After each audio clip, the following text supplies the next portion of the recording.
Everything points to the fact that she was frozen in a domestic freezer for that 9 months period. On November 26, 2000, 16-year-old Leanne Tiernan vanished without a trace. Hi, it's Leanne. I can't get to the phone right now. Call that later. Bye. What began as a hunt for a missing teenager soon revealed the existence of a ruthless predator living in plain sight. Hello and welcome back. If you're new here, don't forget to subscribe and click the notification bell. In today's episode, we're diving into the creepy case of Leanne Tiernan, one of the most exhaustive searches in British history. Without further ado, let's get started. Leanne Tiernan entered the world on September 27, 1984, to Michael Tiernan and Sharon Hawkhead in the quiet neighborhood of Bramley, Leeds. Though her parents got divorced, her life remained full of love. Focus on the camera. Hello! Welcome to my talk show. It's in Turkey. Finish it. Leanne and her older sister Michelle lived with their mother, but the warmth of family extended beyond the walls of their home. Leanne adored her grandparents and was often seen walking hand in hand with them to church every Sunday morning. The Sunday of November 26, 2000 was no different. Leanne had a routine start, attending church with her grandmother before rushing home to change and meet her best friend, Sarah Whitehouse. They had planned shopping for Christmas all afternoon. For the two teenagers, it was a joyful break from school pressures and an opportunity to enjoy some carefree time together. Leanne picked out a black and white ribbed polo neck jumper, black trousers, ankle boots, and her favorite blue jacket. Her hair was styled neatly into a French twist, adding a final touch to her outfit. The girls boarded a bus from Bramley to Leeds. After hours of browsing and shopping, they decided to head back home in the late afternoon. At around 4:50 p.m., the bus dropped them off near Sarah's house. They said their goodbyes and planned to chat again later that evening. But this time, something was different. Instead of walking the longer route home, Leanne chose to take a shortcut through Holy Gill, a wooded area known for being a bit isolated. It was the very path her mother had warned her not to take after dark.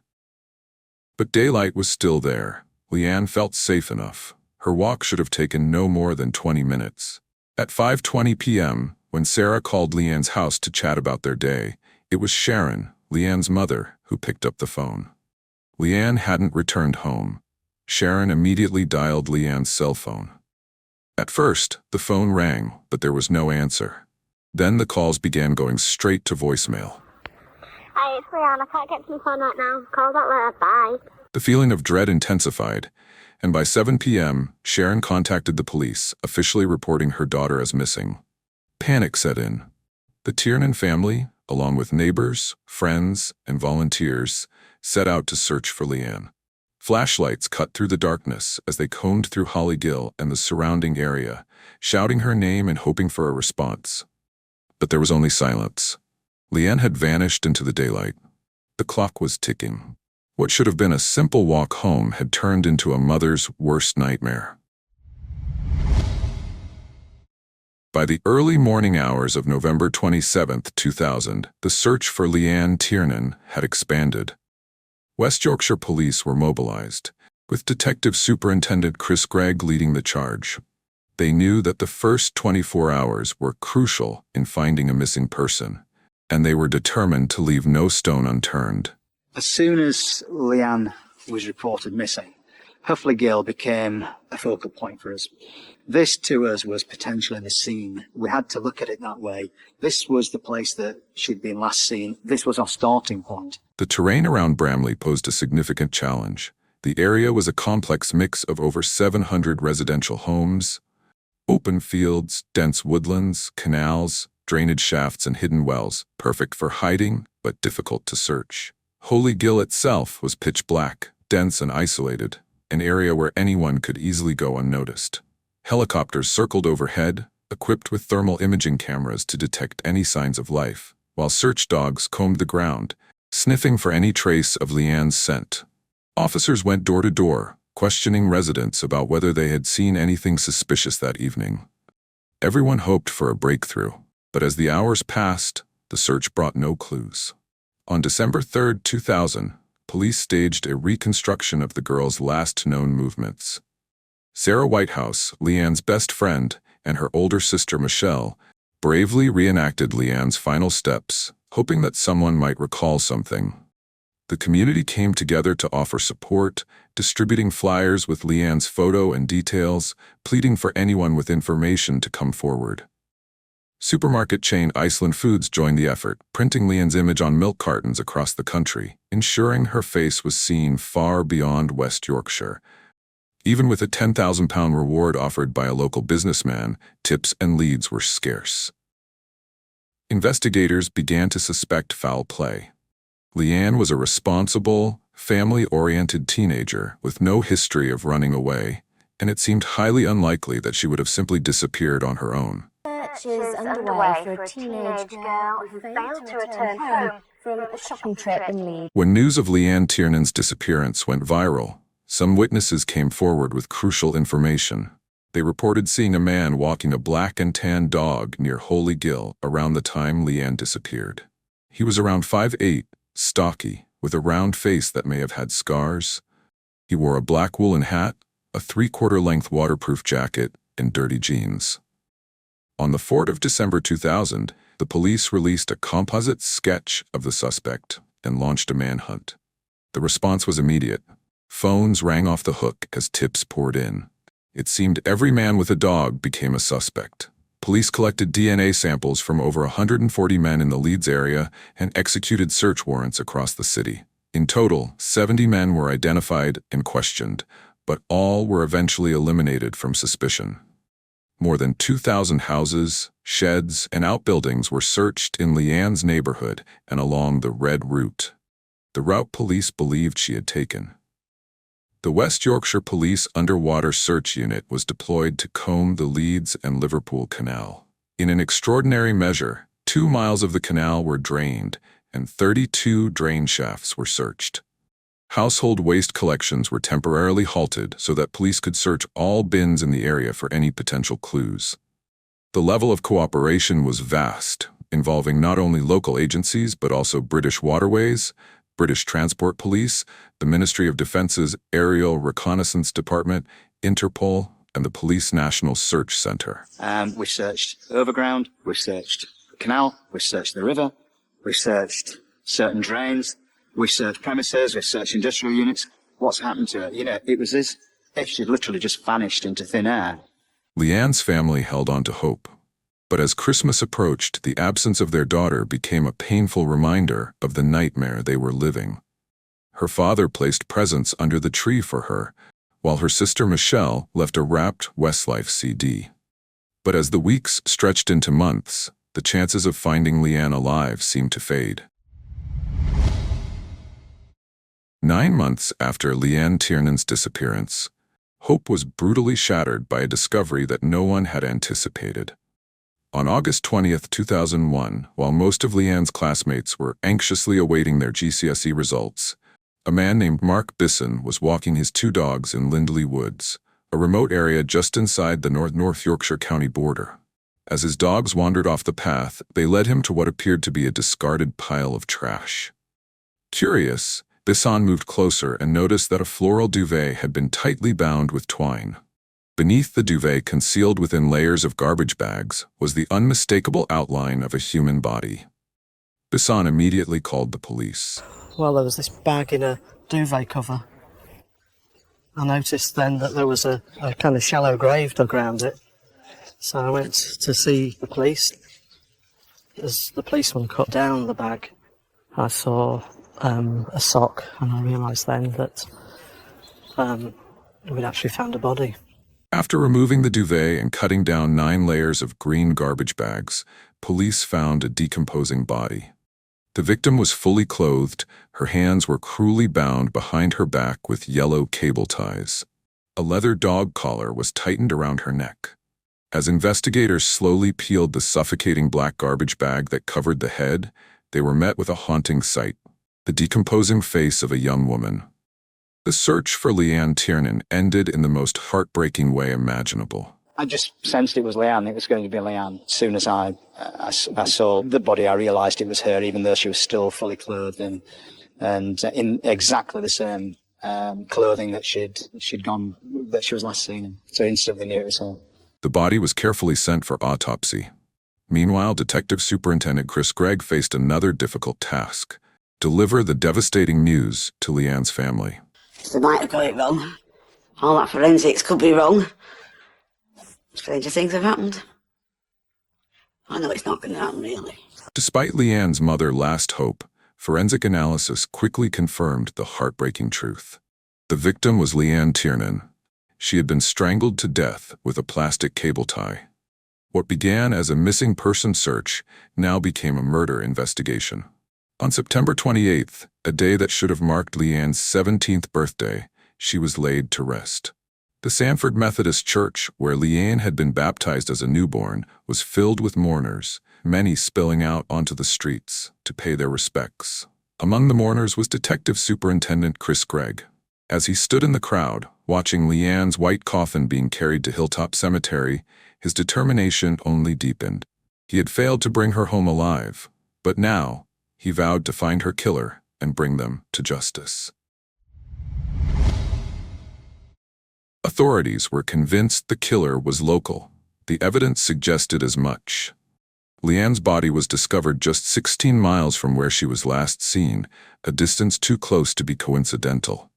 The yellow cable ties used to bind her hands were traced to the British postal system, specifically to the Royal Mail or Parcel Force. The green garbage bags used to wrap her body came from Morrison's, a popular grocery chain with 2 stores in the area. Investigators cast a wide net, collecting DNA samples from Leanne's family, friends, and even known sex offenders in the area. They combed through Lindley Woods for any additional evidence, conducting a fingertip search that covered over 20,000 square meters. Yet, the mystery surrounding Leanne's death grew even darker. Her body was found in an area that had been thoroughly searched during the initial investigation. More troubling was the condition of her remains. 9 months had passed, but her body showed little sign of decomposition. Her hair was still neatly tied in the same ponytail, held in place by the same hair tie and clips. Looking at what the medical and pathology evidence is, everything points to the fact that she was frozen in a domestic freezer for that 9 months period. A chilling revelation came after medical examiners conducted tests on samples of her cardiac tissue. Leanne was killed on the very day she was kidnapped. Her body had then been kept in cold storage, preserved for months before it was disposed of. Just weeks before her discovery, the killer had moved her body, wrapped it in a floral duvet and dumped it in the woods, hoping it would be mistaken for garbage and taken to a landfill. He had covered his tracks flawlessly. Tests revealed that no usable DNA had been found on Leanne's body. It became clear that the killer had gone to great lengths to conceal the crime. Detective Superintendent Gregg and his team knew they were dealing with a calculated and methodical predator. I mean, why keep the body for 9 months? Maybe it was because he felt it was too risky to dispose of Leanne at the point where the police were, continuously searching in a very thorough way. Or perhaps it was because the enjoyment of keeping her body there, he still gained some form of sexual gratification from knowing she's in the freezer, and being able to see her, touch her, takes him back to what he's done. Police began to examine forensic clues left on Leanne's body. One of the first breakthroughs came from an unexpected source: dog hairs found on her clothing. Investigators sent the hairs to a university in Texas, which had pioneered DNA profiling techniques for pets. A partial dog DNA profile was developed, became the first of its kind in a British case. However, without a specific dog to compare, the result was ultimately shelved. Still undeterred, police focused on the knitted scarf tied around Leanne's neck and found a strand of human hair. They submitted it for DNA testing and, against the odds, managed to extract a profile from the tiny amounts of DNA in the hair shaft. Investigators then turned their attention to the leather dog collar that had been used to fasten the black garbage bag around Leanne's neck. The collar was manufactured by a Nottingham company called Armitage Leather Products. If they could trace the sale of that collar, it might lead them directly to the killer. Armitage sold its products to 220 wholesalers across Britain, and investigators began the painstaking task of contacting one by one. They struck gold at the 112th. Do you have any private customers in Leeds?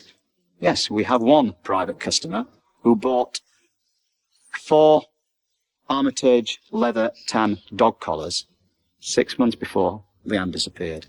A Liverpool-based mail-order company called Pet Pajamas had sold 3 of the exact Armitage dog collars in the Leeds area. Details of the 3 customers were sent to the police, and one name immediately stood out: John Taylor. The police had a name: John Taylor. He was a quiet, seemingly unremarkable 45-year-old man who lived in Bramley, just minutes from where Leanne was last seen.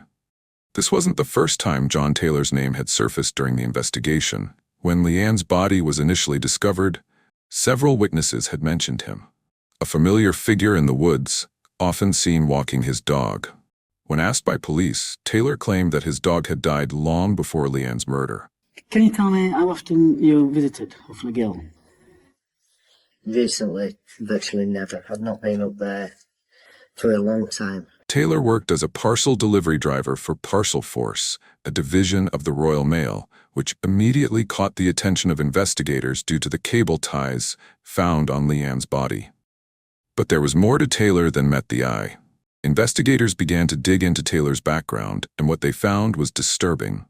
He had a history of cruelty toward animals, often boasting about killing and torturing wildlife during hunting trips. Neighbors recalled how he had stabbed a fox to death and bragged about clubbing pheasants. His ex-wife, Janet, also shared unsettling details about his behavior. After their divorce in 1996, Janet described Taylor's increasingly erratic and cruel behavior, which included keeping ferrets and owls in unsanitary conditions. The overwhelming stench of animal waste drove Janet to file for divorce. But there was more to Taylor's twisted personality than just his treatment of animals. Taylor had a pattern of violence. Several women who had dated him revealed that he had a disturbing obsession with bondage and control.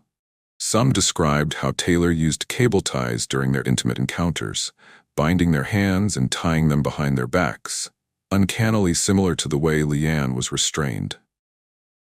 Phone records also linked Taylor to a number of women he had met through Lonely Hearts advertisements.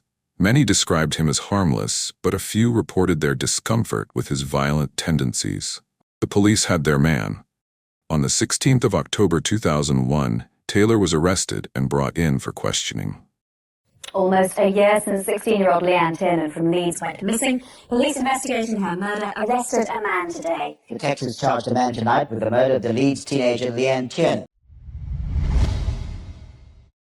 Police obtained a warrant to search Taylor's home on Cockshot Drive, Bramley. The results were staggering. Pollen from the plants in his garden matched samples found on Leanne's hair, skin, and nasal passages. The evidence was clear. Leanne had been at Taylor's property before her death. But the horrors didn't stop there. As police dug deeper into the garden, they unearthed a graveyard of animal remains. The decomposed carcasses of 28 ferrets were found in a mass burial site alongside the skeletal of 4 dogs. One dog, a black and tan terrier, had a crushed skull. Taylor must have killed this dog to cover his tracks. Investigators immediately sent the hairs of the black and tan dog for testing, and it was a perfect match to the hairs found on Leanne's body. Inside the house, Taylor had tried to cover his tracks. He could strip the carpets away, but the floorboards remained. Police found small pink carpet fibers snagged on the nails. These fibers were an exact match to the samples on Leanne's clothing. The final blow came when forensic teams found traces of Leanne's blood beneath the floorboards, undeniable proof that she had been hurt in Taylor's home. The evidence continued to pile up. The green bin liners used to wrap Leanne's body were tied with a specific type of twine. Investigators traced this twine to a manufacturer in Devon, who revealed that it was a limited, one-off batch used to make rabbit-catching nets. When police searched Taylor's property, they discovered the exact same twine. In Taylor's home, police also uncovered a large collection of yellow zip ties, specialized for the Royal Mail, where Taylor worked, identical to those used to bind Leanne. In his kitchen, police found a garbage bag caught on a nail, the same kind used to wrap Leanne's body. The property also contained 3 massive freezers, raising horrifying questions about what had truly happened to the young girl. Back at the interrogation room, Taylor denied any involvement in Leanne's death, claiming he had never met her. Okay. How many times have you been to Hopefully Gill since Leanne Tiernan was abducted? No, not at all. Not at all. You haven't been Not at back all. once. Haven't been back once. But the weight of the evidence was overwhelming, and Taylor eventually broke under pressure. To minimize his guilt, Taylor claimed that Leanne's death was an accident. He admitted to abducting her, but during a struggle at his house, she had fallen and hit her head, dying instantly. However, this version of events did not match the forensic evidence. There were no signs of a fall, and the ligature marks on Leanne's neck clearly indicated that she had been strangled. Taylor's story was quickly dismissed. What became clear was that Leanne had been abducted on her way home, likely grabbed from behind as she walked through the secluded path at Holy Gill. Though there were no eyewitnesses, a stifled scream had been reported by a passerby that night. Taylor likely covered Leanne's mouth, blindfolded her with a scarf, and wrapped a coat around her to muffle her cries. Then he forced her to his home, a terrifying 22-minute walk away. Once inside, Taylor bound Leanne's hands behind her back and forced her to sit on an old church pew in his kitchen.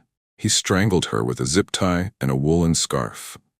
After killing her, Taylor stored Leanne's body in one of his large kitchen freezers. According to Taylor's friends, in the weeks leading up to the discovery of Leanne's body, a large upright freezer in Taylor's kitchen suddenly disappeared. The freezer must have broken down, forcing Taylor to make a fateful decision: dumping Leanne's body in Lindley Woods. It was this desperate move that ultimately led to his arrest.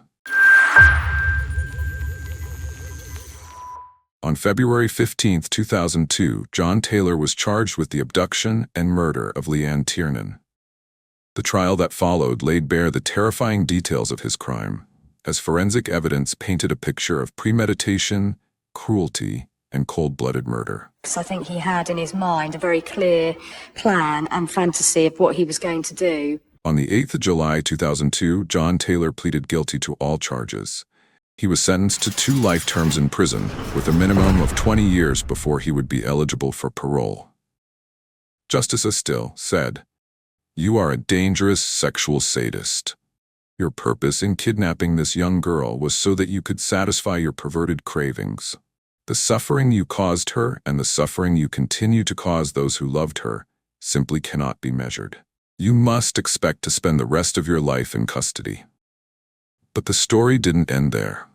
Police were convinced that Taylor had committed other crimes. The way he meticulously concealed and disposed of Leanne's body felt too calculated for a first-time killer. We thought, this can't be right. You don't just start your criminal, sexual killing spree when you're in your early 40s. Once Taylor's DNA was added to the national database, it linked him to 2 brutal assaults that had haunted investigators for years. The first assault took place on October 18, 1988. Taylor, masked and armed with a knife, ambushed a 32-year-old woman as she walked across Holly Gill to pick up her children from school. The second assault happened just months later, on March 1, 1989, when Taylor broke into the home of a 21-year-old mother. He dragged her into her bedroom, stripped her, blindfolded her, and gagged her before violently attacking her, all while her 18-month-old daughter cried in the next room. Taylor's DNA sealed his fate, and he received 2 additional life sentences for these monstrous crimes. But the horrors didn't end there. In the years that followed, police launched a cold case review of unsolved crimes that resembled Taylor's methods. In 2018, Taylor confessed to a series of violent attacks on 5 women between 1977 and 1996. His victims included a pregnant woman, whom he held at knife point and forced into a degrading act. Taylor's guilty plea to these unspeakable acts resulted in the ultimate punishment, a whole life sentence, ensuring he would never again walk free. The true scale of his violence was finally revealed, exposing him not just as a murderer, but as a predator who had terrorized women for decades. John Taylor is now serving the rest of his life in Wakefield Prison, a maximum security facility known as Monster Mansion, where some of Britain's most notorious criminals are housed. John Taylor has since been named a prime suspect in nearly 10 cold case murder investigations that have been reopened following his arrest. Among them is the brutal murder of 33-year-old Yvonne Fitt, whose body was discovered in a shallow grave just 100 yards from where Leanne's remains were found in 1992. Taylor is also linked to the case of 13-year-old Lindsay Reimer, who vanished after leaving her home to run an errand. Living less than 20 miles from Taylor's home in Bramley, Lindsay's body was tragically found 5 months later in a canal. Another victim is Deborah Woods, whose remains were discovered set on fire at a Leeds railway station, wrapped in bin bags and bedding after being kept in cold storage, eerily similar to how Taylor concealed Leanne's body. 19-year-old Rebecca Hall, her body was found in an alley behind a car park in Bradford. Another 5 Glasgow sex workers are next in a growing list of possible victims connected to Taylor. John Taylor is as dangerous as they come. He's a dangerous, cunning, calculating killer. The judge described him as a sexual sadist. The psychiatrist described him as a psychopath. He's all those things rolled into one. It doesn't get much worse. I wonder how many more cold case rapes, unsolved rapes there are that Taylor is responsible for. I wonder how many other women through Lonely Hearts magazines that he approached and met up with that he abused and raped. I wonder how many other potential murders he's committed. I mean, I would have thought this is just tip of the iceberg with him. John Taylor's reign of terror was finally over, but the scars he left behind would remain forever. For Leanne Tiernan's family, knowing who was responsible for her death brought some sense of closure, but it did little to ease the pain of their loss. Sharon Tiernan, Leanne's mother, continues to advocate for families of missing persons. She has spoken openly about the trauma of not knowing and the bittersweet relief of finally getting answers. Though those answers came with a price no family should ever have to pay. With each new investigation, more questions emerge about the true extent of Taylor's crimes. How many more lives did he destroy? How far back does his killing spree go, and how did he evade capture for so long? What do you think? Feel free to share in the comments. If there's a case you'd like us to cover, let us know.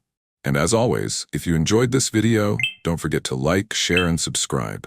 Stay safe, and we'll see you next time.